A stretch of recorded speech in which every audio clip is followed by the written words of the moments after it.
좋은 아침입니다. 오늘 주시는 하나님의 말씀은 마가복음 14장 3절에서 9절 말씀입니다. 예수께서 베다니 문둥이 시몬의 집에서 식사하실 때 한 여자가 매우 값진 향유 곧 순전한 나드 한 옥합을 가지고 와서 그 옥합을 깨트리고 예수의 머리에 부으니 어떤 사람들이 분내어 서로 말하되 무슨 의사로 이 향유를 허비하였는가? 이 향유를 300데나리온 이상에 팔아 가난한 자들에게 줄 수 있었겠도다 하며 그 여자를 책망하는지라. 예수께서 가라사대 가만두어라. 너희가 어찌하여 저를 괴롭게 하느냐? 저가 내게 좋은 일을 하였느니라. 가난한 자들은 항상 너희와 함께 있으니 아무 때라도 원하는 대로 도울 수 있거니와 나는 너희와 항상 함께 있지 아니하리라. 저가 힘을 다하여 내 몸에 향유를 부어 내 장사를 미리 준비하였느니라. 내가 진실로 너희에게 이르노니 온 천하에 어디서든지 복음이 전파되는 곳에는 이 여자의 행한 일도 말하며 저를 기념하리라 하시니라. 오늘의 제목은 향기의 복음입니다. 많은 크리스찬들이 돈을 비롯해 물건을 낭비하는 것에 대해 적극 반대합니다. 저도 그 중에 한 사람입니다. 하나님이 우리에게 아무리 풍성한 은혜를 주실지라도 우리는 그 주신 은혜를 조심스럽고 효과적으로 사용해야만 합니다. 그런 절약의 삶은 크리스찬의 삶의 기본입니다. 그런 면에서 저는 교회나 기타 기독교 관련 시설들이 지나치게 사치스러운 것도 좋지 않다고 믿습니다. 제가 믿기로는 바로 그런 것이 칼빈이나 이후 청교도들을 비롯한 성도들이 보여준 삶의 자세였습니다. 그들은 절약과 검소한 생활을 강조했습니다.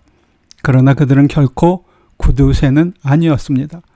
선한 목적을 위해서라면 그들은 아낌없이 쓸 줄 아는 사람들이기도 했습니다.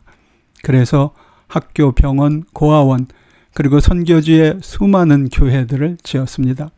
세계적으로 유명한 많은 대학들이 그들의 손에 의해 지어진 것이 결코 우연이 아니었습니다.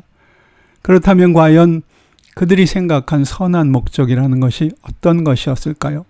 그 모습은 여러 가지 형태를 띨 수 있습니다. 그러나 그 뿌리에는 언제나 주님에 대한 사랑이 담겨 있었습니다. 그러기에 하나님을 향한 사랑이 없는 사람의 눈에는 그것을 보기가 쉽지 않습니다.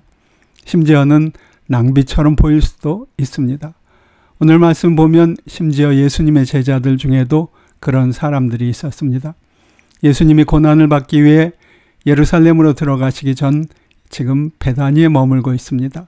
그때 한 여인이 예수님께 나와 자신이 평생을 아껴 모아두었던 값비싼 향유를 주님에게 부어드립니다. 한 사람의 1년치 임금보다 많은 값어치의 향유였습니다. 겉으로만 볼 때 그것은 대단한 낭비처럼 보일 수도 있는 행동이었습니다. 실제로 몇몇 제자들이 그렇게 보고 여인을 책망했습니다. 그러나 이 여인은 어떻게 이었는지는 몰라도 주님이 자신과 같은 죄인을 위해 곧 죽으실 것이라는 사실을 알고 있었습니다. 그리고 그 사실을 알고 난 후에는 자신이 아껴 간직해오던 향유 옥합을 깨트리지 않을 수 없었습니다. 주님을 향한 감사를 표현할 길이 그것밖에는 없었기 때문입니다. 주님은 여인의 그 마음을 아셨습니다. 그리고 받아주셨습니다. 제 생각 같아서는 모든 크리스찬들이 이 여인이 한 일에 대해 감사해야 합니다. 제가 아는 한 주님이 십자가를 지시기 전 주님이 지실 십자가의 사랑에 대해 감사를 표현했던 사람은 이 여인밖에 없었습니다. 어쩌면 우리 모두를 대신해 한 일입니다. 예수님도 여인의 헌신을 그렇게 받아주셨습니다. 그렇다면 이제 우리는 어떤 방법으로 주님의 십자가 사랑에 감사를 드려야 할까요? 이 여인이 한 일을 기억하고 기념하며 그 본을 따르면 됩니다. 그것이 바로 청교도들이 자신들의 삶에는 낭비 없이 절약하면서도 하나님의 영광을 위해서는 기꺼이 헌신하고 희생했던 이유일 것입니다. 여러분은 어떠신지요? 여러분도 주님의 말씀처럼 이 옥합을 깬 여인을 기억하고 계십니까? 깨어진 옥합에서 퍼져나왔던 그 향기로운 냄새를 기억하고 계십니까? 그리고 주님의 영광을 위한 일에 여러분의 옥합을 깨트릴 준비가 되어 있습니까?